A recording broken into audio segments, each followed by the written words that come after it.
Here we are looking at the 2017 higher level question 12D on particle physics.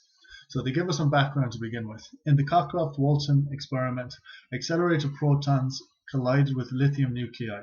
In each collision, a proton collided with a lithium nucleus to produce 2 alpha particles.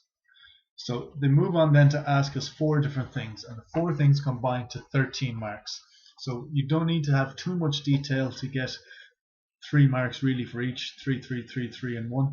But I've given an extra bit of detail just to make sure that you learn all you need to know. So the protons were produced in a hydrogen discharge tube. Next, they were accelerated through a high voltage, that's the key thing, but for more detail, transformers, rectifiers, and capacitors were used to produce a high DC voltage to accelerate the protons. Finally, they ask how the alpha particles were detected, and the alpha particles were detected as flashes of light known as scintillations on a zinc sulfide screen and were viewed with microscopes. So they could ask any aspect of that in another year. Finally, they ask us to do the nuclear reaction for this experiment. So they do tell us in this initial part that it is protons colliding with lithium nuclei and producing alpha particles. So here I have my lithium plus my proton. They give my 2 alpha particles and the disintegration energy Q. So that is the full reaction. Next, we were asked to find the loss in mass and hence the energy for this equation, for this reaction. So we have to go to page 83 of the tables and we look up lithium first. So that is the mass of lithium in U. Second is our proton, so it's written as H, but it's a proton. So that is that many U. And finally, we have our alpha particle, which is this here. So they're all given in terms of U. So we also need to look up what the unified atomic mass unit is in kilograms. So it's that figure there in kilograms. So we can do this in 2 different ways. We can either deal with U and then convert to kilograms, or what I've done here just for practice is I've converted each of them into kilograms and then I'll deal with kilograms. So this is my lithium converted into kilograms, so it's that much.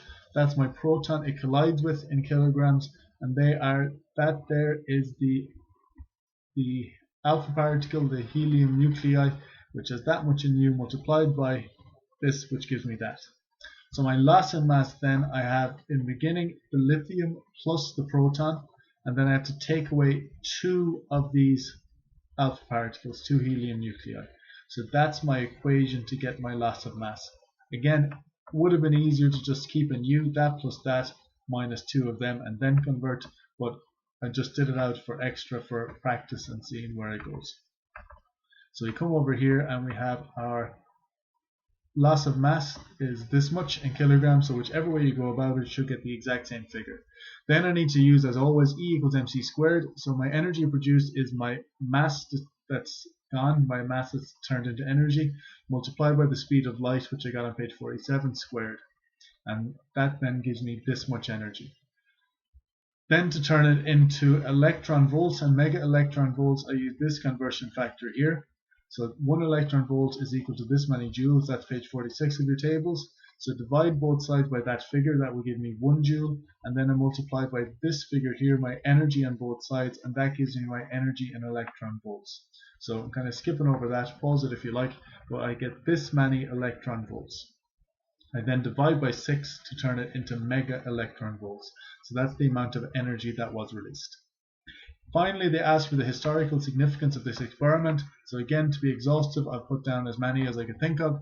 So this experiment is historically significant as, first off, it was the first artificial splitting of a nucleus. It was the first transmutation using artificially accelerated protons. Trans is across, mutation is change. So this is turning one thing into another. So we changed lithium into helium. Third, it verified for the first time experimentally that E equals mc squared. It won the Nobel Prize, and it paved the way for future particle accelerators. So it showed its validity of particle accelerators. It opened the door for more things that could follow. It showed that Einstein was correct that E equals mc squared, and was the first artificial splitting of a nucleus. So plenty of those there. So try and remember that. Best of luck.